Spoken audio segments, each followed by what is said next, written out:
I got nervous. I always get so nervous. Okay.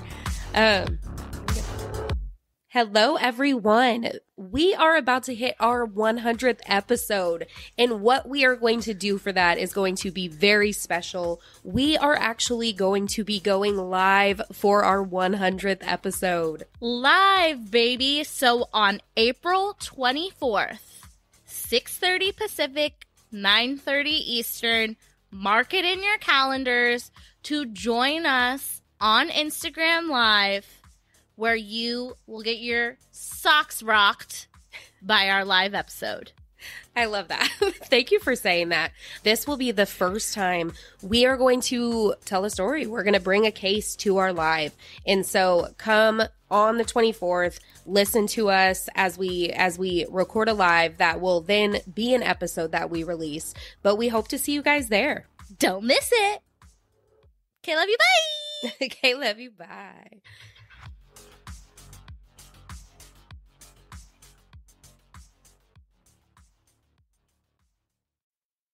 Lena Chapin was only 13 years old when her stepfather Gary disappeared. 7 years later, she would also vanish without a trace. Is the same person responsible for both of their disappearances? It seems that way, considering that Gary's family had just filed a wrongful death suit, and Lena had previously confessed to helping cover up his murder.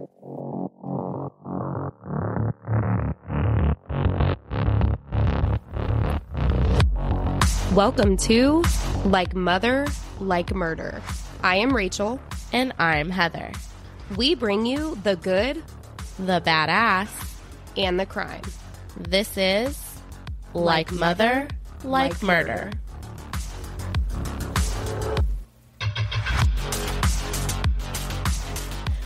You want me to do it or you want to do it? You do it.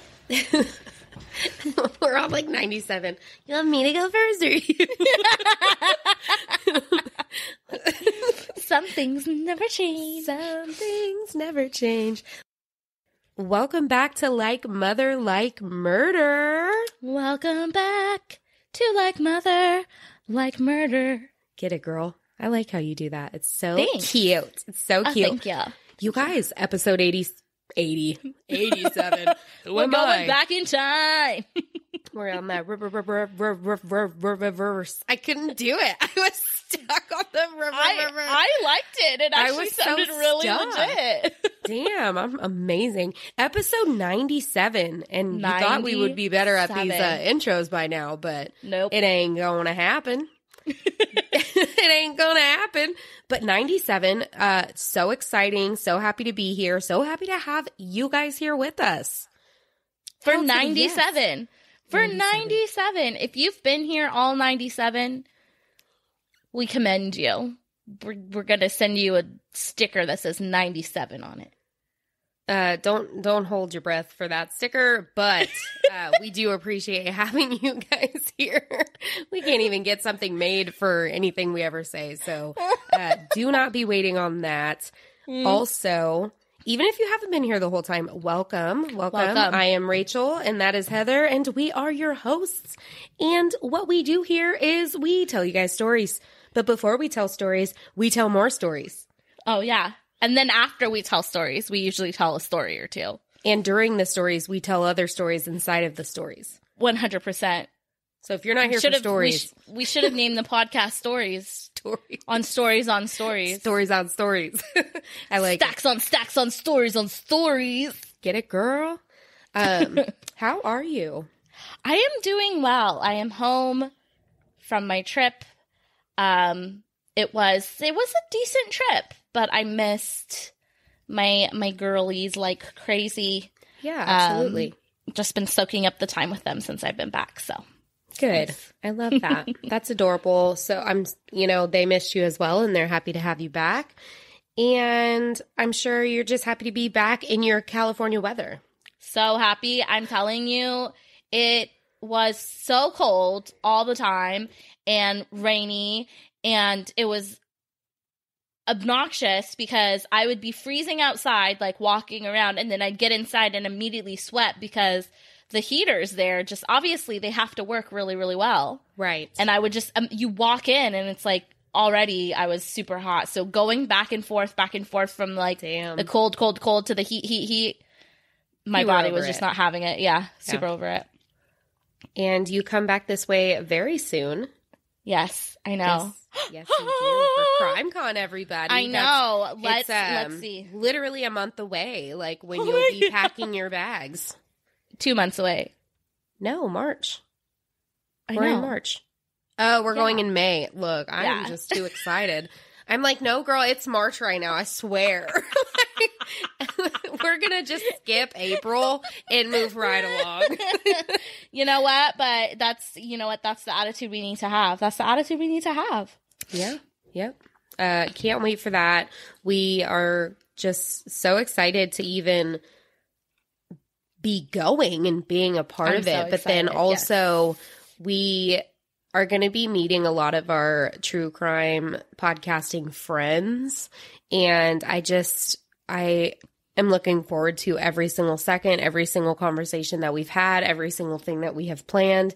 And I just look forward to it. You know, I can't wait. I'm so excited. I'm so excited. Pump it up. Yeah. Okay. Heather, do you have anything else? Because I actually have something that is just, we need to talk about it. Okay. Talk about it. Talk about it, girl. My little mom heart, my little mom brain, my little everything. I don't know. I don't even know where to begin with this because we have a true crime podcast. Okay. Yes. We talk about so many just horrific, tragic, awful things. Yes. And sometimes we talk about some pretty uplifting and amazing things. We have that as well. But there's always certain cases or certain stories that come out that just blow my mind. And this is one of them. Okay. So I'm not doing a full episode on this. This is Heather's day. Heather's bringing the episode today, but I needed to talk about something that just is absolutely batshit crazy that is going on right now. That is, you know what it is.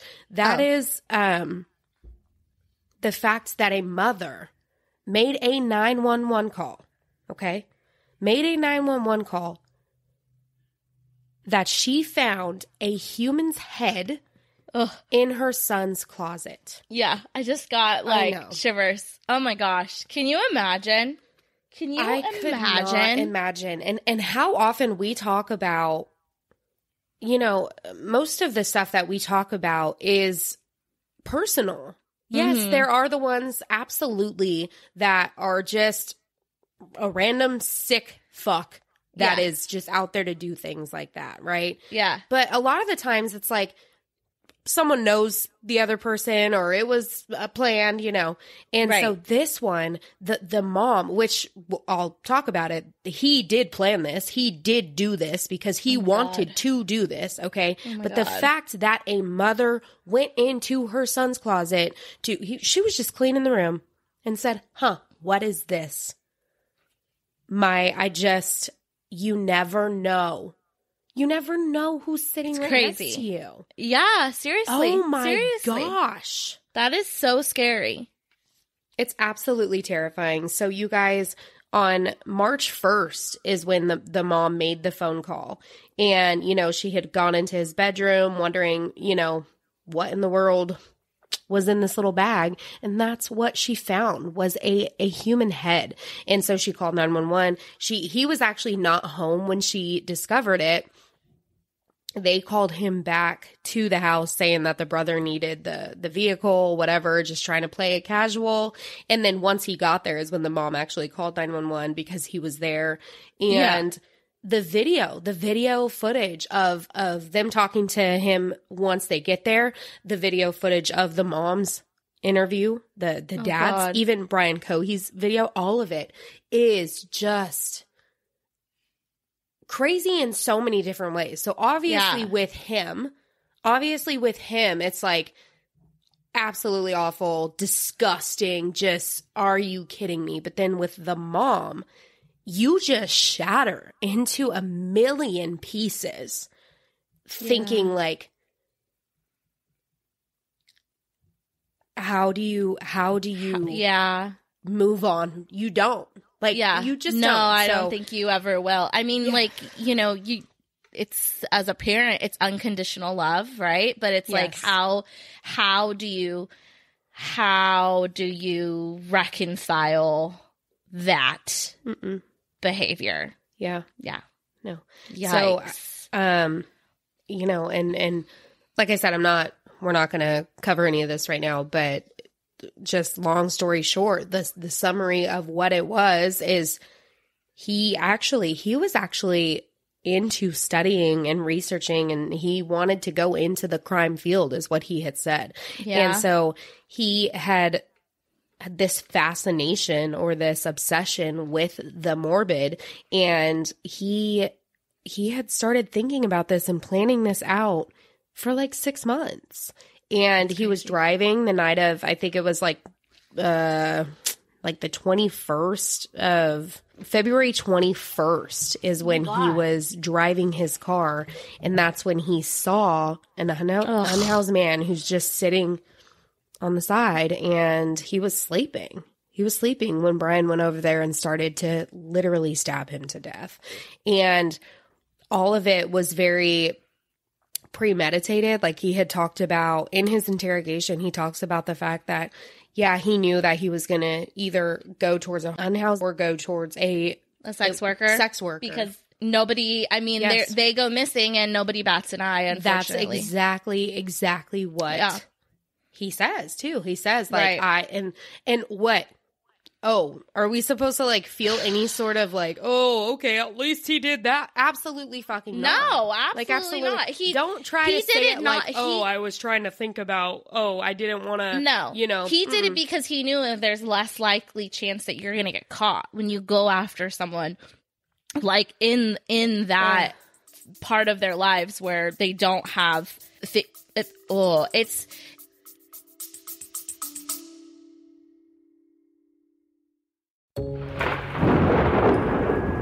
If you like paranormal, true crime, and some cryptids, or just anything weird, check out Ouch, Was That a Ghost? Brought to you by your host, Liz. You can find Ouch, Was That a Ghost on Spotify, Apple, or any audio platform. New episodes drop every Thursday.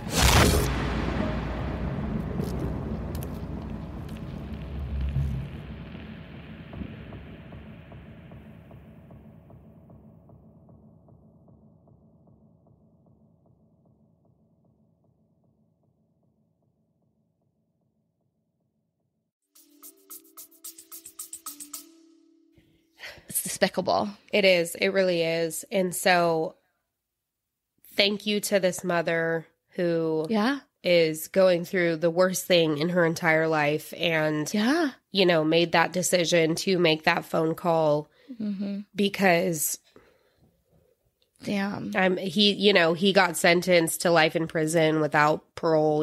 He's not going anywhere. Absolutely. 2-day jury deliberation. They were like, I don't even know what took 2 days, right? It should have been like 2 seconds in that room of like guilty, okay, all right, raise your hand, we're good, let's go. So that's pretty much it. I just, like I said, the reason that when I first saw it, I didn't want to like look into it. I don't want to think about it. Seeing her face, seeing her outside of the house, just on her knees, I was like, nope. No. And then one day I woke up and all I did was watch every single video, read every single thing, and just ache. Yeah. Just it's like something hurt. you wake up and you're hoping like this has got to be a dream, right? This cannot be real.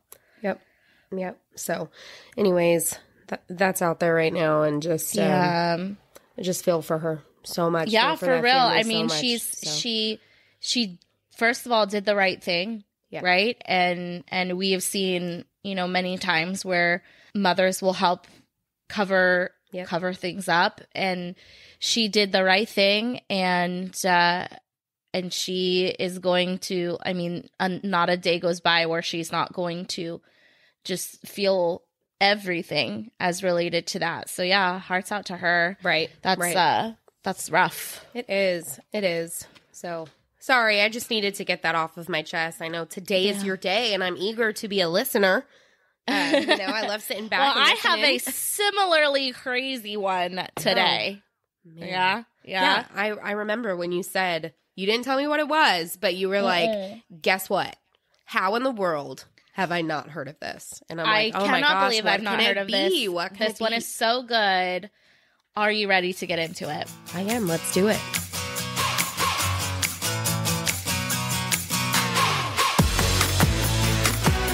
Here we go. Valentine's Day, 2006. I think this is pronounced Lenia, but everyone calls her Lena. So Lena Chapin, a daughter, a sister, and a mother to her young son, Coulter, went missing from Steelville, Missouri. She was only 20 years old. 20 years old. So young. Oh. She was living with her boyfriend, Jason, and according to Jason, she was at home when he left for work, but when he returned home that day, Lena was gone. And her mother, Sandy, was at the apartment cleaning up all of her stuff. Sandy told Jason that Lena had run off with another boyfriend to Florida, leaving behind virtually everything, and also leaving her young son, Coulter, who was now going to be staying with Lena's mom, his grandmother, Sandy. Lena was never seen again. I'm already like, no. So you just gave so much, and it's so hard for me. It's so hard for me when you do that, Heather. I know. When do you have all of that? And now I'm making up every scenario and everything in my head right now. Sorry. You know that's how I have to do it, though. That's how I have to do it. I know. Have you heard of this at all? I don't think so. The names do not sound familiar. And I'm telling you, I had never heard of this before, and it is a doozy. I mean, jaw drop. And how I ran across this, actually, is it's an unsolved mystery case on when they started redoing them in like 2020 or whatever. Oh, man. So Netflix it up. 2006. Yeah. All right, let's do it. Yep. Tell me more. Here we go. So a little bit of background. Lena was the second oldest of 6 girls. Can you imagine? Absolutely not. 6 girls. Lena's oldest sister, Brandy, the oldest of all 6 Brandy, said that their mom, Sandy struggled. I mean, 6 girls. Yeah. They moved around a lot. But Brandy says her mother was very straight-laced and worked really hard to provide for her girls. But Sandy did kind of jump around between men. This was kind of her history. Okay. And she ended up marrying her second husband, Albert, in 1994 when Lena was 9 years old. Okay. So Lena and her sisters, they liked Albert, though. They thought he was laid back. He was fun. Their mom was actually in nursing school at the time, so she wasn't home a lot, and Albert really did help raise them. He took them to, like, gymnastics and signed them up for the classes, and they said he was a pretty good stepfather, but unfortunately, it was short-lived. Okay. After a few years of being married to Albert, in 1996, Sandy cheated on Albert with his brother, Gary. Okay. Yeah, that's off to a good start. Yeah. You guys don't do that, in case anyone was wondering. Don't do that. First of all, don't cheat. Yeah, first of all, don't cheat with your guy's brother. That's just not cool at all. It's like not cool squared. Like, don't do that. Yeah, I was going to say, it's like there's a problem, and then there's like more a bigger problem. Yeah. Don't do those things. Don't do that, man. Also, if you're the brother, like, what the fuck? Also you, sir. Like, Gary, go away. what are you thinking, Gary? Yeah. Gary. Shit. Okay. All right. So when Albert found out, he and Gary got into it. Actually started throwing hands. I know, right? It is. Yeah. And apparently the way that it ended, according to Albert, was that Sandy came up behind Albert and hit him with a stick to break up the fight. The mom. No, the mother. Oh, just kidding. So, yes. Okay. Yeah. Sandy came up. So Sandy or Albert and Gary. Yes. I'm there. Yeah. So she basically hits her current husband upside wherever, on the back or in the head, because he's fighting his brother / her new lover. Yeah. Okay. All right. This seems very, like, normal nowadays. Unfortunately. I know this case. Just kidding. Oh, no. Okay. So with that end, the family eventually moved from Arkansas, where they were living with Albert, to Missouri to start living with Gary. Oh. And Gary and Sandy get married. The girls are now with Gary. And whereas Albert was kind of fun, laid back, Gary was kind of the opposite because he had property. He had a farm. And so the girls had to start doing farm chores, and they had to start being very disciplined, learning how to take care of the animals. They had to chop wood. I mean, they were, you know, out there on the farm life. Yeah. Living the farm life. And the oldest sister, Brandy, she said she learned a lot from Gary about how to take care of things and be independent. Even though they had their chores and they had to be disciplined, Gary would, you know, once they were finished with all the chores, Gary would take them into town for ice cream. And it seemed like the family was settling into a happy life. Their new dynamic. Yeah. Their new dynamic, yes. But as Rachel from Friends, as her mom would say, once a cheater, always a cheater. Oh, gosh. And it wasn't long before Sandy had her eyes on another man. Shoot. A Did much they have younger another man. brother? No. Okay. Fortunately, it wasn't another brother. That's good to know. I mean, she took it outside of the family this time. So in March 1999, so this is literally like 3-ish years after her and Gary had gotten together, Sandy started seeing Chris, who was actually 10 years younger than her. He was only 22 years old. Okay. And to add insult to injury, around the same time that Sandy started cheating on Gary with Chris, Gary was arrested for allegedly writing bad checks. But it turns out it was actually Sandy. Oh, she is shady, dude. Yeah. She's got some stuff going on. Yeah, Sandy, come on. I mean, so this is the thing. Like, I don't condone crime. And I know, like, things happen, and, like, maybe, you know, you're trying to provide for your kids or whatever. But at a certain point, like, you've crossed the line, Sandy. You've crossed the line. So, well, I mean, so far she's crossed numerous lines. For real. She's a runner. She's a track star. She needs to sit down on the sidelines. She's out of this race, let me tell you. Stop laughing. She's a runner. She's a track star. I hate it because I don't know where this is going, but so far she is not. I mean, I'm not liking her.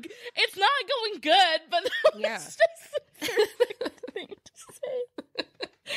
Okay. Woo. So Sandy starts seeing this guy, Chris, and it seemed that Lena and her sisters would have to be uprooted again. But then something even more traumatic would happen. Only a few months later, in May of 1999, Gary disappeared. Everyone who knew him knew that Gary wouldn't just up and leave. He was a hard worker. He relied on his job, his work, to get by. And it was very just out of character for him to vanish. So they knew something bad had to have happened. Yeah, instantly they're like, foul play is involved. Where is it? What is it? Yes, exactly. So not long after his disappearance, one of Gary's friends actually reported that shortly before Gary went missing, Gary brought a gun over to this friend's house and said, hey, man, I need you to keep this here. Ooh. And when the guy was like, what? Why? Gary said that Sandy had actually kind of threatened to use that gun on Gary, even so much that she pointed the gun to his stomach. Oh. And pulled the trigger. That's a big no-no. But Gary's friend said that the shell inside was defective, so it didn't go off. Thank God. But did Sandy know that? Like, know that it was loaded, know that it was defective? Who knows? She probably did not know that. Yeah. Gary's like, this isn't looking good. So Gary took it over to his friend's house and was like, okay, keep this here. Gary-ish, you leave. Sorry. Yeah, I think, Gary, that's like your cue. Everyone. I'm not talking to Gary right now. I'm talking to everyone. If someone points a gun at you and pulls a trigger, even if they knew it was defective, guess what? You bounce. You dip bounce out. Yeah. Yeah. You a runner, you a track star. The other way. Other way. So Gary's friends, Gary's work, they're actually the ones who report him missing. They file the report, and when the sheriffs arrive to Gary's house after he'd been reported missing, they run into Sandy, of course. She's living there with all of the girls. And Sandy basically said, oh, yeah, I've been meaning to talk to you guys. I haven't seen my husband. Slipped my mind.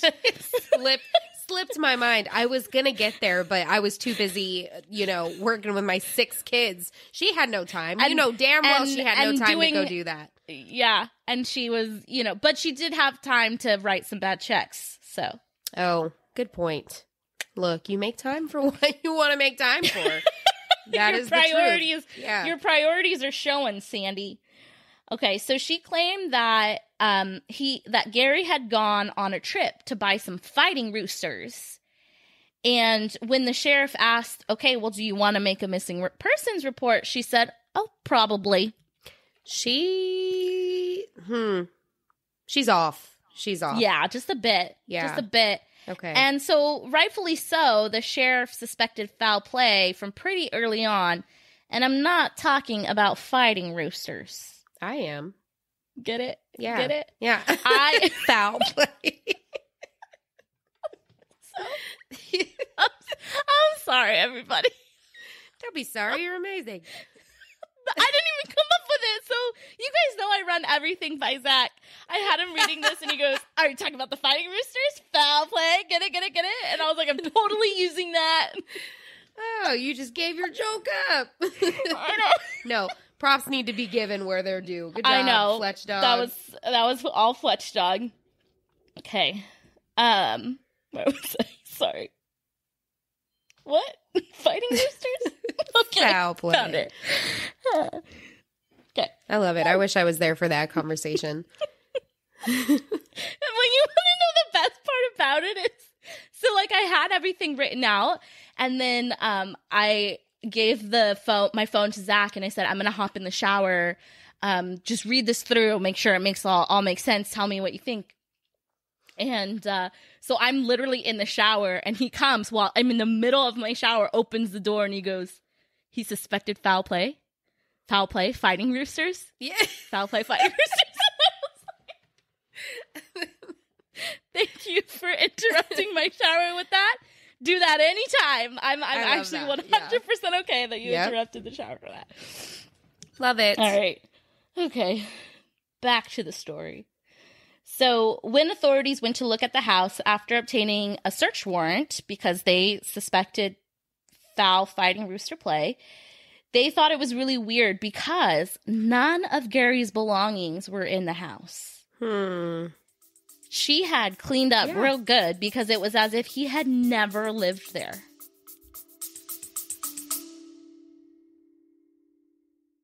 Hello, everybody. This is Liam Collins, the host of the podcast Crime Over Wine, and I'm about to make your Wine Wednesdays so much better. We know that there is nothing better than hanging out and listening to your favorite true crime podcast over your favorite bottle of wine, and that's where we come in. Every week, we share a new head-scratching true crime story while reviewing your new favorite bottle of wine. So your new true crime adventure is waiting for you. Crime Over Wine drops new episodes every Wednesday, wherever you get your podcasts. And for someone that you think just went to go get some fighting roosters, why are you getting rid of the stuff? Where did it go? Yeah. I don't like that. Well, there's probably another reason she was trying to get rid of his stuff, because it was not too long after that Chris moved into the house. New boo. New boo moved right on in there. That's not looking very good. No, it's not. And the authorities obviously agreed with you. They found this pretty suspicious. So they asked Sandy, like, we need you to take a polygraph. And she said, and I quote, "If you find a body, I'll take a polygraph." Oh my gosh. Like, you're basically confessing, Sandy. What are you doing? Where's it at? If you take us to the body, I don't have to do a polygraph, and you just go to jail. Like, call you on that. Oh, man. So the authorities did attempt to charge Chris, the new boyfriend, with Gary's murder, but the charges were eventually dropped because there just was not enough evidence to I was going to say, based on what? I'm like sitting here thinking, like, why did it go from me thinking her to them thinking him? There was, I think that one of the things was, I'll get into it later. Just hold that thought. I'm going to Liam you. Hold that thought. Thank you. Yeah. So the authorities, though, they did continue to investigate everything, and they wanted to question the girls, right? Sandy and Gary weren't the only ones in the house. There were 6 other people in that house. So the day that Gary went missing, May 11th, 1999, Brandy, the oldest daughter, she recalls that her mom didn't want them in the house that day after school. That when they got home from school that day, she immediately sent them out away from the home. Yeah. But Brandy, who Gary had taught her how to take care of animals, she knew that when she got home from school, she had to get some chores done.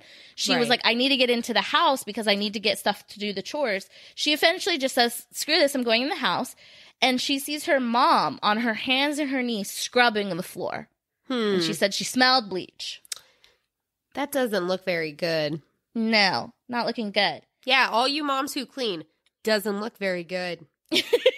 Stop cleaning. Just don't be scrubbing that floor like that. Okay. Stop cleaning. So later that night, Sandy told all the girls that if anyone asks, Gary went to go find a fighting rooster. She told and them. Sandy told all of the girls, if anyone asks you, Gary went to go find a fighting rooster. And that night, another one of the sisters, Robin, she remembers that Sandy actually told Lena, the second oldest, to stay in front of the bedroom door so that none of the girls could come out of the bedroom that night. And Lena, even though she was the second oldest, she really was kind of the wrangler of the group. She was the leader of the group. She had, she had that second child mentality. She kind of ran that shit. Like. Yeah, we do. But Robin, even though the girls couldn't come out of the bedroom, there was a window, and she says she remembers seeing her mom Sandy and new boyfriend Chris pulling something heavy from the window. Yeah, okay. I mean, every single thing that you have said so far is just there it is. Not great, right? Not great. So, at least 2 of the sisters, Brandy, she recalls seeing her mom cleaning up stuff with bleach. And then Robin recalls seeing her mom and boyfriend Chris pulling stuff late at night. They saw something, and they knew something had to have happened to Gary. But Lena, who was 13 at the time, and like I said, kind of a leader, she told her sisters that they needed to keep quiet. She said, you can't tell anybody anything about this because they'll take us away from mom. They'll put us all in separate foster homes and we'll be separated. Yeah. And to Lena, it was very important that they stay together, which, I mean, if you are a family who has moved around several times, Right. I mean, she's only 13 years old, and we know for sure at least that this was her third place that she's lived, Right. right? Like, that's a big fear. I mean, Yeah. our family has to stick together. Yes. Yeah, Okay? you absolutely can't like blame her for that thought No, and process she's or 13. that mentality. And Right. I mean, at this point, you're not telling me she straight up knew like, oh, hey, mom killed someone. So it's Right. to me, it's a little different. Like if they knew that, maybe her thought process would have been a little different. But the fact that like as of right now, what you're telling me, they didn't really know that much. And then also, she is going to do what she has to do to try to take care of her siblings. So, Yes, totally exactly. understand She's second oldest. There's 6 girls. They've been moved around a lot. She definitely feels like she needs to protect her family. Yep. So eventually, the girls and their mom, Sandy, they moved from Gary's property. They moved away from Gary's property, and Sandy and Chris, they got married. So Sandy is now on her 4th marriage.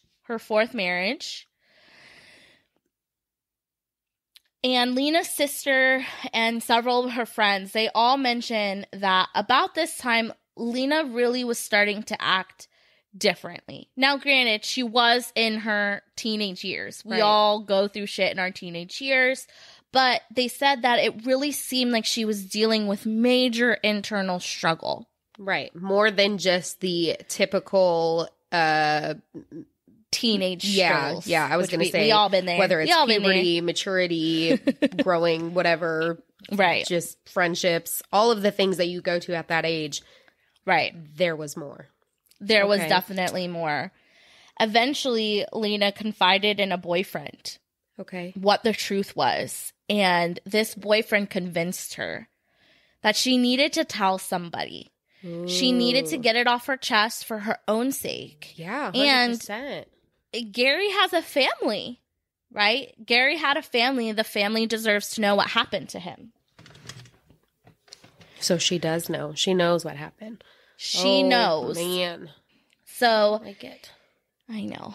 In June 2003, so at this point, it had been about 4 years since Gary had just disappeared, Lena decides that she's actually going to speak to Albert. Shit. Yeah. Hey, the brother. second husband Hey, slash hey, daddy, brother uncle. of Gary. I don't Exactly. like that. I didn't like Hey, to say that. Oh shit, you're right. Hey, stepdad slash current uncle, Yeah. uncle, whatever you want to call it. Yeah, no, for sure. Well, actually, not current. Once removed because now Sandy's on the 4th husband, right? Damn. Yeah. So she decides to speak to Albert, and at this time, like I said, so Lena was still only a teenager. She's 17 years old. Yeah. And the way that Albert says it, they interview him for the Unsolved Mysteries. And Albert says she was trembling, she was shaking, and she tells Albert what happened. She explains that 4 years ago, her mom, Sandy, shot Gary point blank in the head, wrapped him in plastic, and then his remains were burned. Ugh. Then Lena says that 4 years ago, when she was literally 13 years old, her mom forced her to help dispose of Gary's remains. Oh my gosh. By taking the burned remains, and they were basically driving around, and she was having to kind of throw burned remains in different places to like spread it out. How freaking sad for such a someone who's already lived a whole lot, moving from here to there, new friends, new family, new everything constantly, and then something like this. Just what a oh my god. And okay. And Albert, he was obviously very understanding, he's like, I mean, you were doing what you were told to do. Right. You're a kid. You're still a kid. Yeah. And your mom's telling you to do this. Her mom is probably telling her, you can't tell anybody, they'll split us up. Do you want to be taken away from me? Right. Yeah. Yep.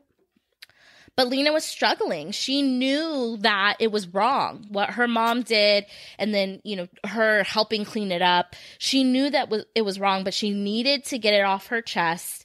And she knew that she couldn't just keep it all in. So she confessed to Albert.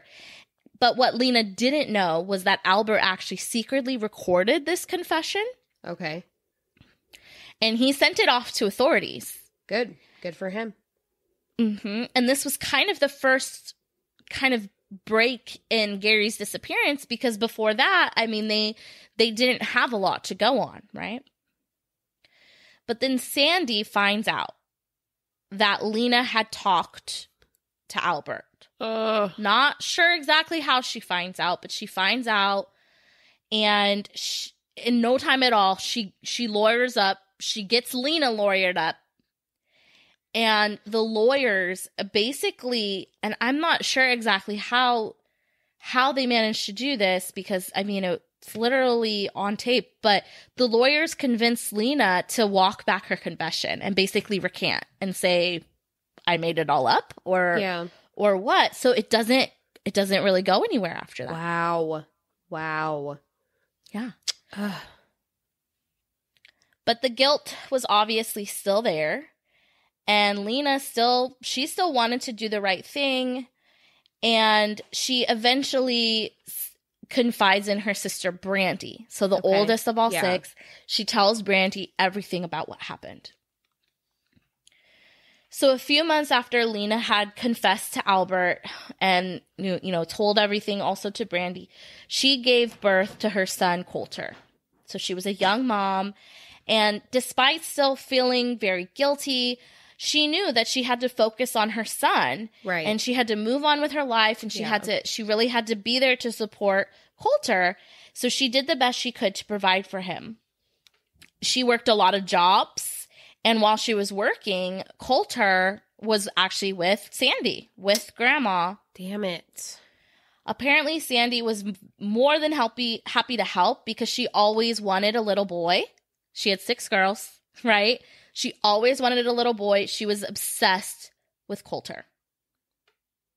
I don't like her. So I don't care if you're obsessed with him. That makes me so freaking, ugh. I know.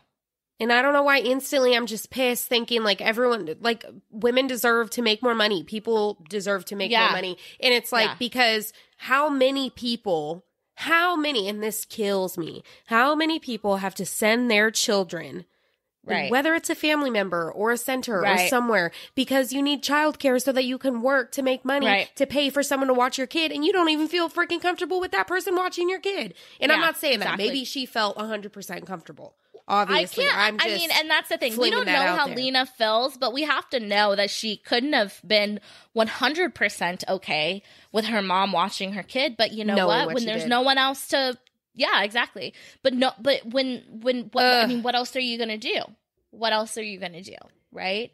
Gosh, and they did. It is reported that they did. Her and her mom did have some disagreements about Coulter. Yeah. Lena was a young mom, and Sandy was taking a lot of, responsibility caring for him, because Lena had no choice but to work and try to support. So, I mean, there was some tension there.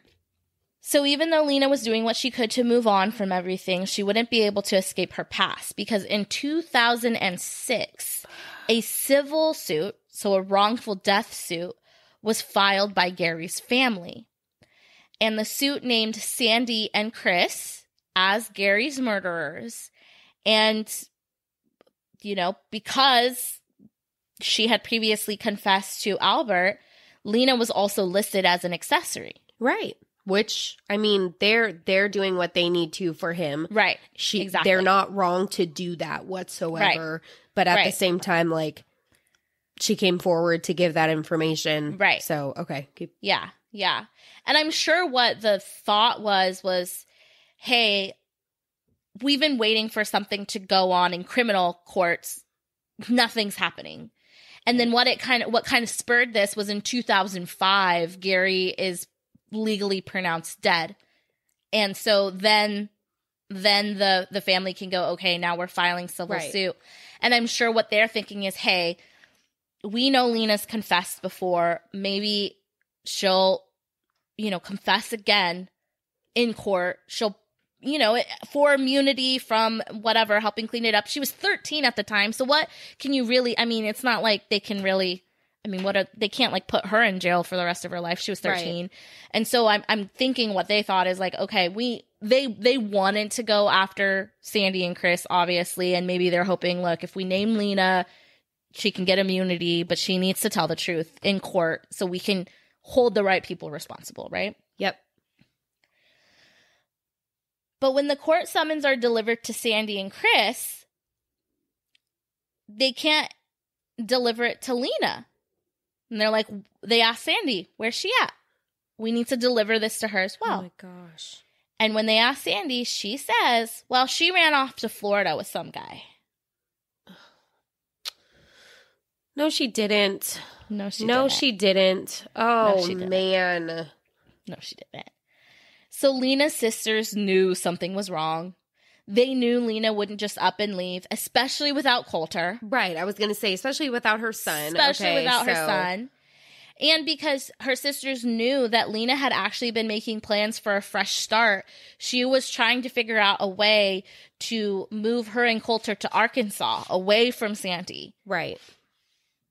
So they started posting missing persons flyers, and no matter what, though, they would post missing posters flyers around the town, only to have them ripped down because Sandy had sent another one of her daughters, so one of Lena's sisters, a younger sister, to pull them all down right after they got put up. She is what freaking kind awful. Of mother? Yeah, she what is kind awful. Of mother does that? Absolutely horrible. And it's whatever. Not that, I don't know how old the children are, but what is she saying? What control or what freaking mind fuckery does she have over the children to be like, hey, your sister's missing, but at the same time, go take those down for me. Right. So I'm glad you actually brought this up because I didn't actually mention this before, but in a lot of the interviews that they had, they said Sandy was really good at kind of manipulating and telling people what they wanted to hear and getting her way and really kind of working that, very psychopathic tendency there to be able to, she's able to get Gary, to basically say, screw my brother, I'm gonna hook up with you. She's not that I'm knocking it, but she gets a guy who's 22 and she's 32 and she has 6 kids and she's 32 and he's like, yeah, sure, I'm all in. And he actually I think he was cheating on his baby mama at the time with that. I'm pretty sure it was his baby mama and maybe his wife. You said with that. With that. It's pretty crazy. Gosh. But yeah, basically Sandy was a very good manipulator, I think. So yeah, that shows. Yeah. That tracks. It's pretty clear. Yep. If I know anything, that's it. So 2 of Lena's sisters actually went to police and made a report indicating that they believe their mother had something to do with Lena's disappearance. They thought that with the upcoming civil suit, they knew that Sandy was scared that Lena would come clean again and tell the truth of what happened to Gary in court. I think she was afraid. She was afraid of that. And then also, if you're telling me that Lena was going to be leaving to Arkansas, she's also like, you're not going anywhere with Coulter. So, yep, dead on, Rachel. Exactly. God. Exactly. What a bitch. So, what a freaking stupid bitch. Absolutely that thinks she's horrible. entitled to things. Fuck off. Oh, yeah. Yeah. God.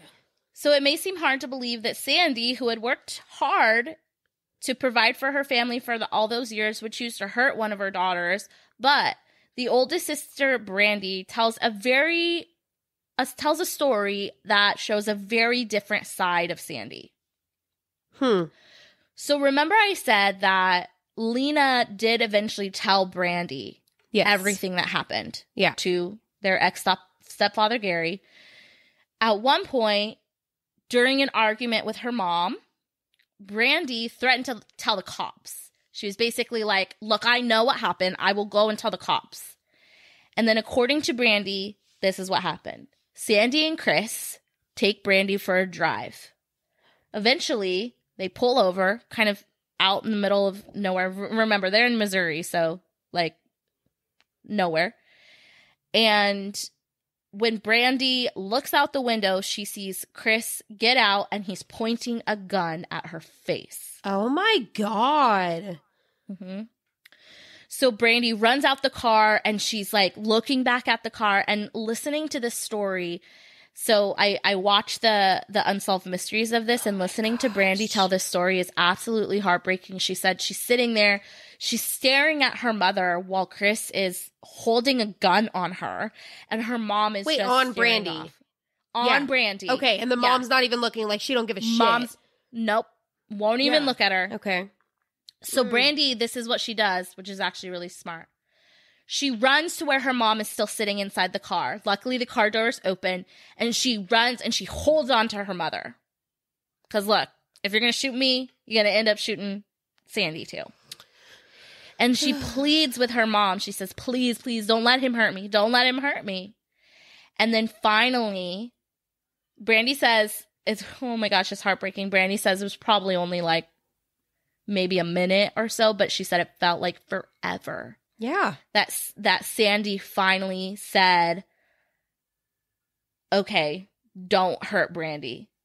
Like, the littlest sliver of motherhood shone through. Yeah, but said, that sliver of motherhood's Brandy. there thinking like, okay, you scared her enough. She's not going to talk. She's not going to say anything. Ooh. Yeah. Oh, well, and the other idea is that, like, it's a total manipulative move, and it's like, it's a power. It's like, I can do this to you anytime I want.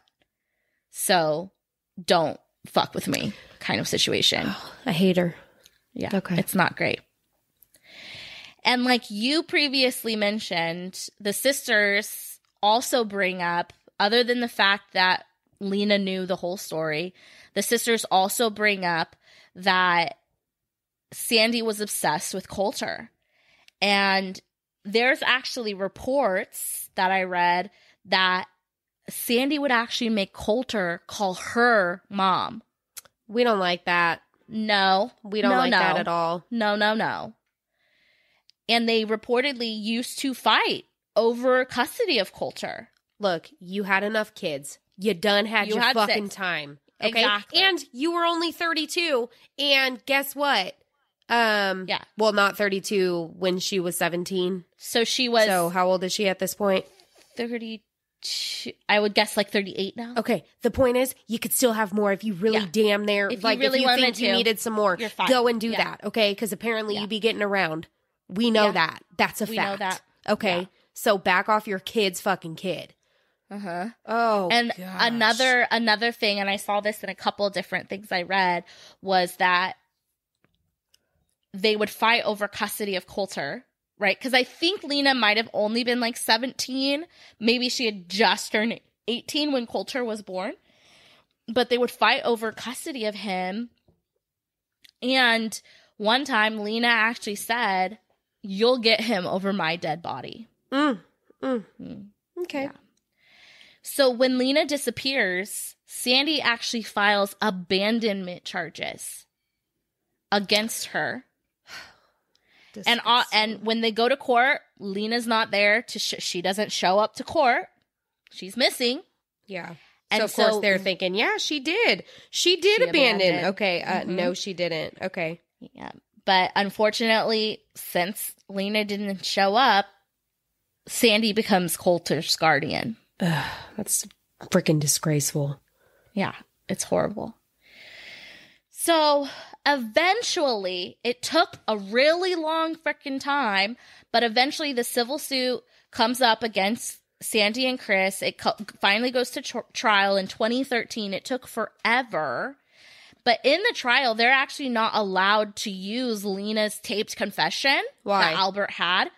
Don't know. It was disallowed, maybe because she didn't know it was being recorded, maybe because she... Yeah, certain states you're allowed to do that, and certain states you don't have to. Like, I was listening to... I want to know. We should look into that and see. We should do, like, an episode just on, like, which laws are to certain states or whatever. That'd be... different twist. Yeah, because there's certain you're right, there's certain states where you can record and you don't have to tell the other person. I was going to say, I was listening to Tabitha say it on Housewives of True Crime. She was talking about how Texas you don't have to. Yeah, but yeah, I think California you have to. I think Kentucky you don't. I'm gonna look into it because I need to know if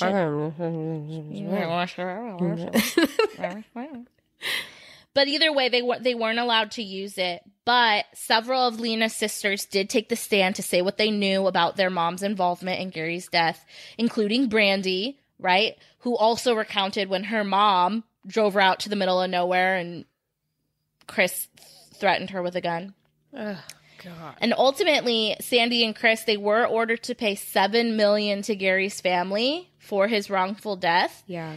And I think that this Unsolved Mysteries was technically back in 2020, maybe 2021, and I tried to find it, so I don't know, but as of that date, this suit was back in 2013. They hadn't paid anything yet, so.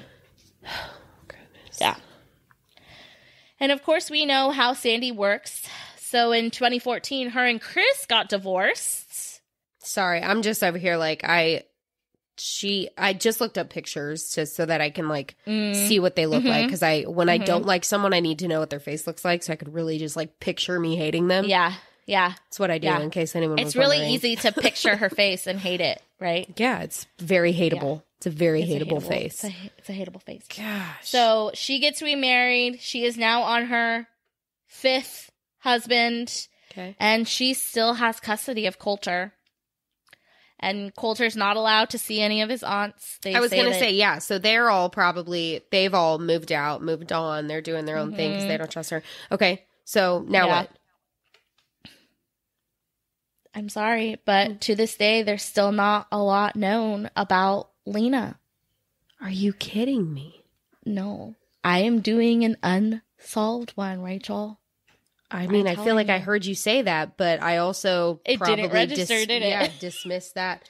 Because it's not what I usually do. So I'm going to tell you what we do know about Lena's disappearance, okay? Please do that. So, like I said, she was last reportedly seen on Valentine's Day 2006 by her boyfriend at the apartment in Steelville, Missouri. We know that Jason, the boyfriend at the time, he moved out of the apartment shortly after that, and that the apartment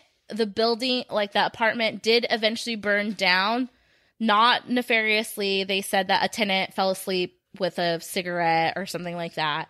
Yeah, wait, why does the dad not have custody of Coulter? I don't think the boyfriend was Coulter's dad. Oh, okay. I don't actually know who Coulter's dad is. Okay. Yeah. And like I said, it's unsolved. And when you look this up, there is not a lot out there on this. So we also know that the owner of the apartment, now this part, it's hard. The owner of the apartment, when Lena disappeared and then the boyfriend moved out, they reported that there was a large, dark stain on one of the carpets.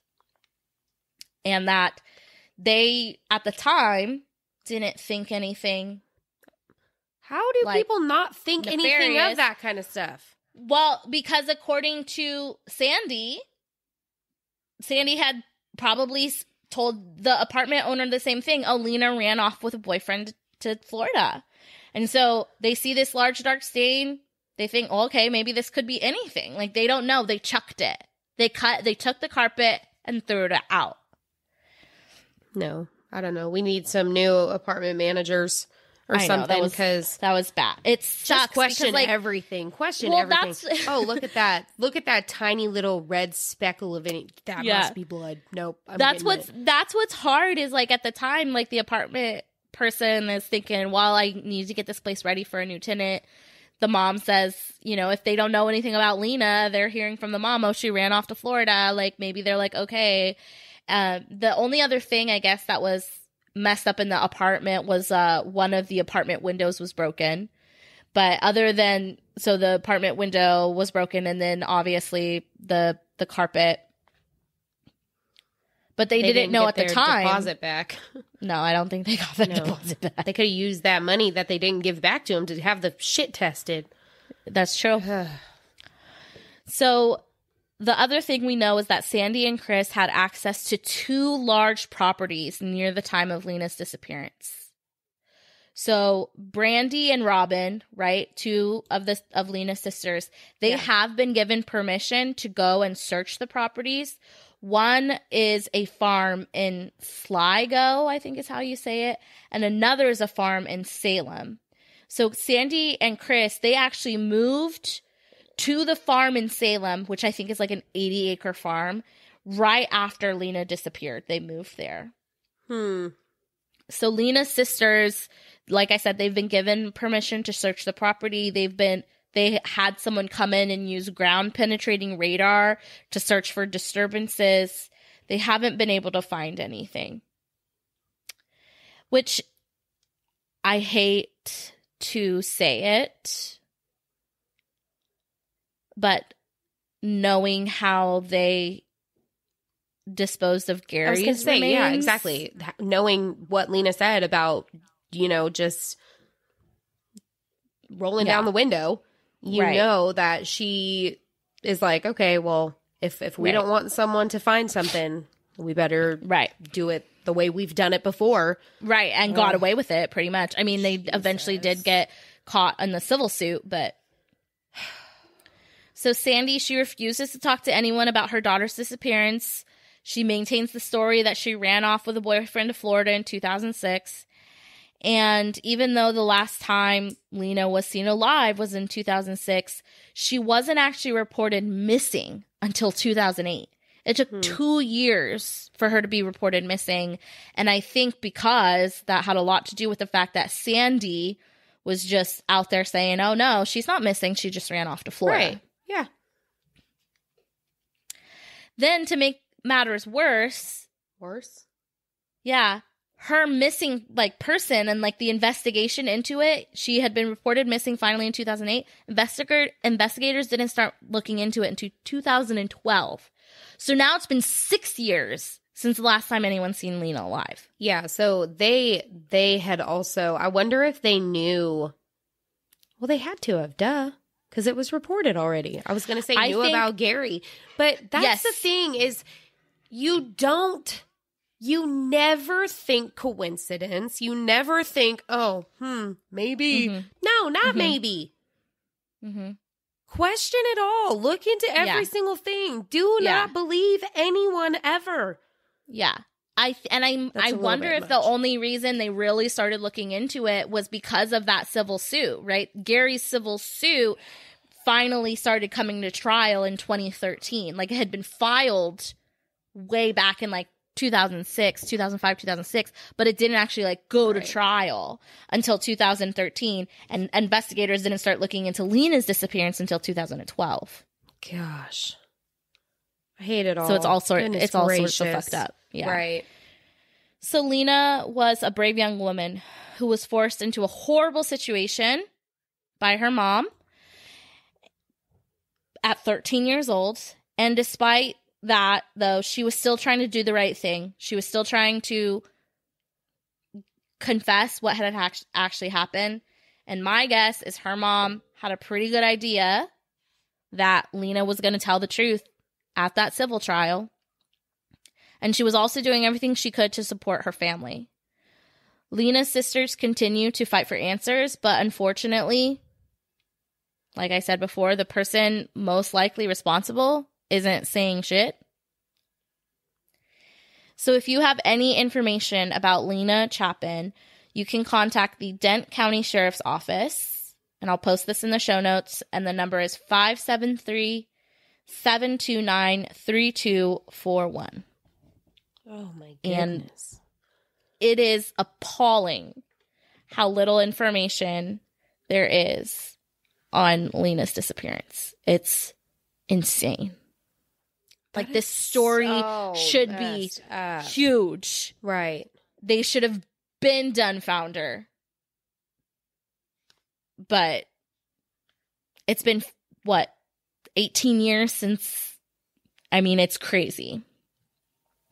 Wow, 2006 was 18 years ago? Yeah. Okay, wow. Wow. Yeah. Wow to that. And so I wonder, and my question is we know that Coulter has to be an adult now. So I'm wondering if, he has since tried to reach out to any of his aunts. But we also know that Sandy can be pretty manipulative. Absolutely. So I don't know if she's, he was probably raised to think one way. It's really unfortunate that. Yeah, I would love to know, like, his stance or, like, where he stands today. And wherever he is standing is absolutely... you can't blame there's nothing him for wrong where with, he... Yeah, exactly. Yeah, because he was literally a child, right? I think 2 years old, if I'm thinking of the dates right, when his mom disappeared. And since then, he was, raised with... Right, so... Ew. Gosh, I hate that there's not more. Obviously, you said the sisters are still working and trying to figure something out. And yeah, and there's a Facebook page for her, which I'll also put in the show notes. But it's pretty insane. And I just, like I said, I could not believe that I had not heard of this before, that I had not run across this. We're about to hit our 100th episode, y'all, and and this, I'm going to say this every time I come across one like this that we don't know, especially one that's unsolved, because we need to get that name out there. Like, yeah, for sure. People need to know this story because, for damn sure someone knows. Like, someone has something. To, there's someone so knows. many people involved. That's exactly right. There's so many people involved. And at this point, most likely, Lena and Chris... right? We're most likely in on this together, allegedly, whatever. Not Lena. Well, not allegedly, because they went Lena. to civil court. And, no, I'm sorry, you're right. Not Lena, I'm sorry. Sandy and Chris were most likely in on it together. They most likely killed Lena together. Oh, that is alleged, because they went to court for Gary. But, so Chris... was there for also both. Knows, so there ain't no way that, oh, man. Yeah. There are so many people involved, so there has to be someone who can say something. Someone needs to come forward. Someone needs to come forward with that. Yeah. Think about the sisters. Think about Coulter. Yeah. Oh my. He's grown up. He's lived practically his entire life, and probably been told lie after lie his entire life, and or just doesn't know shit, and so it's sad. It is so sad. Because at the best, he thinks, well, I don't even know if that's the best, he thinks his mom ran off on him when he was 2 years old. And then the other side of that is my grandma / the person who raised me killed my mother. I don't know where you can really land on that. Like, that's rough, right? Gosh. Yeah, that is really rough. I'm glad that you shared the information, because it's like, if you guys do know anything, or if you're listening and you've heard someone talk about this and we left something out, come forward. Yeah, for real. Come forward. Everything will be in the show notes of who you can call, what you can do, those kind of things. The Facebook page to follow to kind of get more information on this, because for sure. The fact that, and there's so many, you guys, and bring them to us. If you guys hear about an unsolved or a missing or a story, bring it forward to us so we can look into it as well. But it's just ridiculous how how many there are in the first place, but just how many there are that are this twisted and insane. It's and so like, twisted. what in the world is going on here? Yeah. So, Yeah. wow, Heather. Wowzers, my dear. There it is. There it is. Knock another unsolved one under Heather's belt. I don't usually do them, but I was literally scrolling through Unsolved Mysteries, and because I was, when I was on my trip, I was trying to find things to download on Netflix for the plane. And so I was scrolling through it, found this one, and I was just shocked. Yeah. Shocked. For sure. Yeah. Absolutely. Well, you obviously covered it, you did the damn thing, and I'm so proud of you, because we need to talk more and more and more about unsolved cases and missing people, because if there's anything, any single thing, conversation-wise or talking about saying their names, whatever, that can help to bring answers or help to bring justice or, move forward, even if it's the smallest freaking thing to move forward whatsoever. Baby steps, I don't care. We can't just let it, I mean, just sitting there, just being stagnant is not unacceptable. Okay. Right. Yeah. So thank you for that. Wow. Alrighty. There you guys have it. Yep. Heather, man, oh man. All right. I guess a couple housekeeping things before we sign off. If you guys would feel so inclined to do so, we would appreciate Go fucking do it. No, I'm kidding. We would appreciate some ratings and reviews. They always just make our... She's coming for you. JK. They make our little hearts so happy, and we love to see them. They mean the world to us. And also just spread the word. Share our names to your friends or families or coworkers or whoever. And go pick your favorite episode and send the link to your best friend right now. I love that. We'll wait. Okay. Which one are you sending? Which one's your favorite episode to send? Okay. So this is what's hard. I tend to send Wanda Holloway. Yeah. Because it was completely unhinged. And I like that. It's definitely one of our more, I hate to say like fun, because literally someone's life was threatened, but nobody died. Right. No one was gravely injured. There are some that are more lighthearted when it comes to that the one delivery. Was definitely, a little more lighthearted. I mean, it was still like absolutely appalling what this woman did, but it's still, and we were so unhinged. That was a very early on episode. It was still wine time days, and it's probably one of my faves to send out when I'm like, listen to how unhinged we are. Then if I'm like, no, we still get pretty hard hitting. I usually, because I feel like almost every episode we outdo ourselves in like the newest thing. We're growing. We are growing. And so I usually will send people, here, listen to our latest episode. It's on this, like our latest episode that Rachel covered, Holly Dunn. That was so good. And honestly, that bonus that we have, even though we weren't the ones telling the story, Kevin did the damn thing, and that story is just oh my gosh, definitely one of those ones where we want to get the word out. So there's another unsolved case too. Ayla Reynolds out of Maine, and that's just that one's so freaking sad too. Was that 2006 as well? No, 2000. It was older. No, heartbreaking. Hold on, let me see. It was 2006. I feel like I was like same year, right? Okay. Yeah, it was. I feel like man. 2011. 2011. Okay, 2011. My bad. It's absolutely the way that Kevin covered it. Oh, yeah. Kevin covered it. He did a great job. Yeah, he did a wonderful job. We were so thankful to have him on to tell that story. And just, it was great.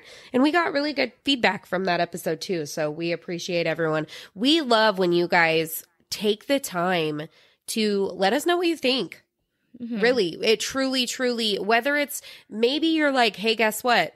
You screamed the entire episode. Shut the fuck up. Okay. Or Ooh, Heather said, 50,000 times. Yeah. These Tell are her, things cut it that out. help us, you know, as long as you, I guess the way I'll say it is, as long as you come with like constructive feedback and like, don't just say, well, you're a dumb bitch, then come to us. Yeah. 100%. Also, if you want to call me a dumb it. bitch, that will be so funny. I would laugh so hard. I wouldn't be, But ahead, do it, the do one it. I would send, I guess, I don't know, because unsolved missing are the ones that I feel like I need to send, the ones that need to be seen, heard, anything that could potentially help someone. For sure. I need to send. But then also your Dan Markel, Wendy Adelson. I feel like that one's crazy. You covered that very well. And I also feel like it's just because there's so much more going on and just the twists and all of it. So that's one of those episodes as well. Also, when you brought I feel up the Wanda same way Holloway, about little Rachel Dump Bucket, I swear. That's the best. I love it. I was just gonna say, I feel the same way about Crystal Rogers. Your coverage of Crystal Rogers has been crazy, and so I am. Anytime you're like, I have updates, I'm like, okay, let's go. Like, I need to know. Yeah. All right. Well, I'm glad we get to go on that journey together, Heather. Yes, we do. Yes, we do. All right. So that's it for this week. We do have a bonus coming out, you guys, because we've had a lot of fun getting to chat with other podcasters and getting to talk with people. And we have been setting up some collaborations coming your guys' way. So let us know how you guys like them and what you feel about them.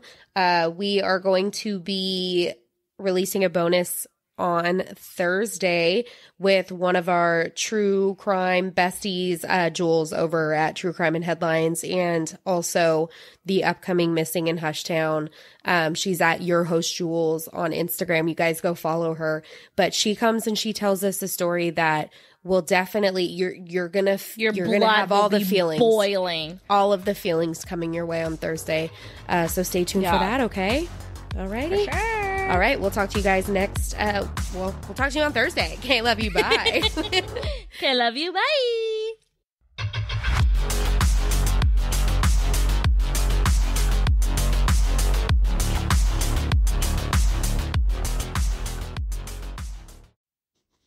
Coming to you live from Channel 25 Action News, I'm Edwina Kemper, and with me is Lavender Robenshaw, curator of the specialty podcast Early on Wednesday. Tell me, Lavender, do you keep a fresh supply of cryptids? Early on Wednesday has a list of 22 cryptids, and that list is growing all the time. We also like to dabble in demons, ghosts, and anything else that goes bump in the night, or maybe lurking around your house with a creepy smile. Well, how haunted are your paranormal subjects? Sometimes the creepy noises and odd experiences have a perfectly logical explanation, and we gorgeous ghouls love to dive into the psychology behind everything. But other times, the only possibility left is that your house is haunted, or perhaps a demon is trying to possess you. Do you really have that many serial killer cases?